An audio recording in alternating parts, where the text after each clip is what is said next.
This is how to do the Turkish cast on for 2 socks at a time. So I'm using a 40-inch long cable needle, and I need 2 balls of yarn, but I'm doing what I prefer to do, which is to use the center pull and the outside of a center pull cake. So those are my 2 balls of yarn. And the first thing we're going to do is make a slip knot in each end of the yarn. And I'm just leaving enough of a tail to sew in the ends at the end. So taking your needle, put the ends together and face them to the left.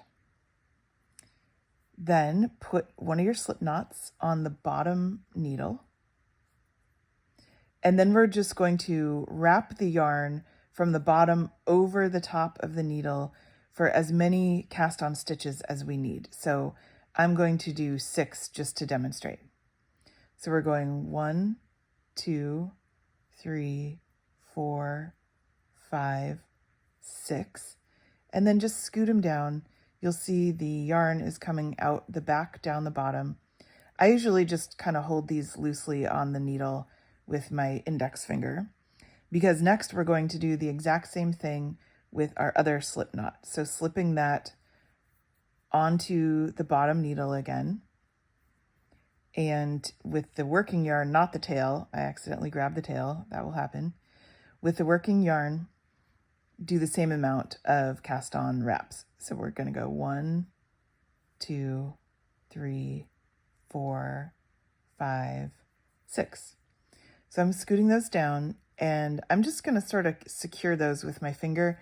And then we're about to flip this over. So what I usually do is just grab the bottoms, grab all the yarns, and then we're just going to flip it. So now the needles are facing the right. You've got your cast on wraps, and now the yarn is coming over the front. So to start this, we're going to knit across the first section on the top needle.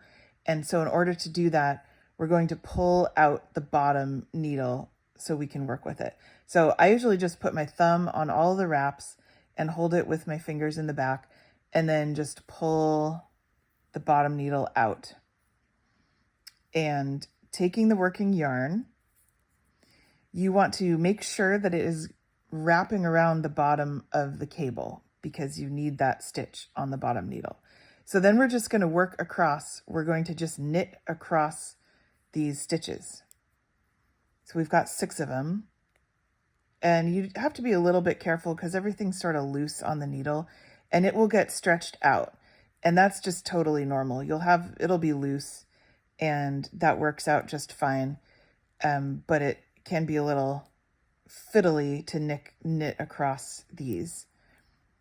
So I just knit across the first batch of wraps, and then I'm going to drop that working yarn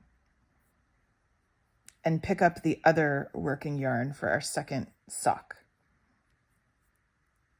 And we're just going to knit across the second section, making sure that it is wrapped around that bottom cable.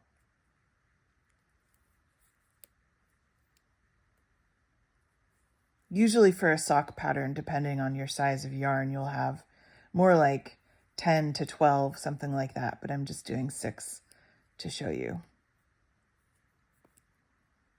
Okay, so not worrying that it's loose, that's totally fine.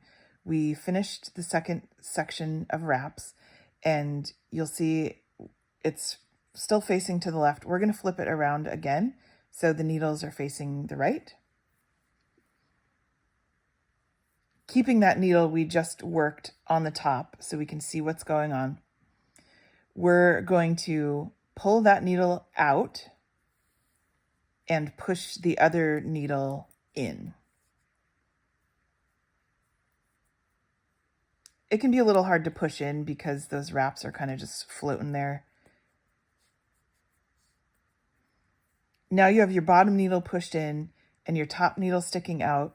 We're just going to rotate it so that the pushed in needle is now on the top. And we're going to just take all the yarns and move them to the back.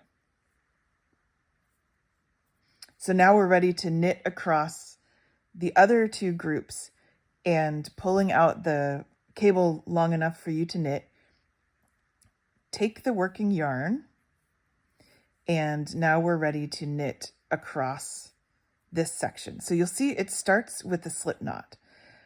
You want that slip knot to slip off the end of your needle, and you want it to go behind your working yarn. So I'm just going to pop it off and just pull out that slip knot. And the reason you want it behind your working yarn is because it's actually creating a twist that we need to hold on to that stitch that's around the cable. So then we're just going to knit across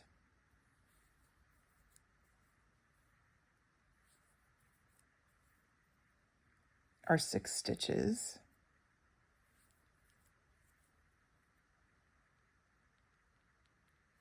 And then do that exact same thing again. So now we're done with that section. We're going to find our working yarn for the second section. And we're going to make sure that the slip knot is behind the working yarn when we pop that off the needle. So I'm popping that off. It's behind the working yarn, so I have that twist in it that I need. And we're going to just knit across